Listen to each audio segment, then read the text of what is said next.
Hello everyone, Gyanuchisa Nok and welcome to my channel.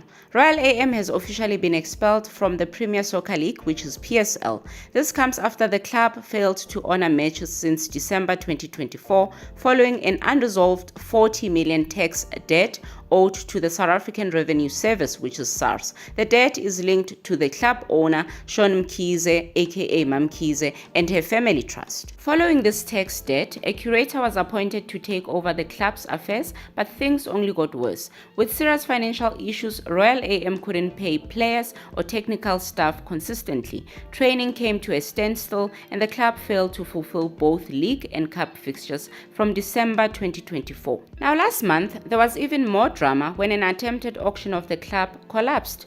The winning bidder didn't meet the deadline to deposit the agreed amount, so the sale fell through. Meanwhile, Mamkhize and her family were spotted in Eswatini this past weekend after being invited by Moneni Pirates, the fourth largest team in the Eswatini Premier League. They were invited to attend the Ingwenyama Cup final against Royal Leopards. According to a source quoted by Sunday World, Moneni Pirates are on a mission to reclaim their former glory, and Mamkhize was the high-profile guest brought in to support that vision.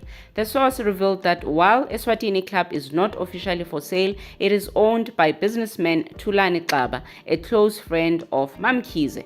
How? Close friend? Where was this close friend when Mamkhize needed help in saving her club? Anyway, according to the source, Xaba has vowed to restore the club's success, and reaching last week's final was part of that promise. Although he maintains the club isn't on the market, there is talk behind the scenes that Mamkhize may be looking to acquire a stake as they explore potential investors. Alright, does this mean Mamkhize still has money? Now, this recent appearance marks Mamkhize's first public outing since things started going downhill late last year, starting with that explosive raid.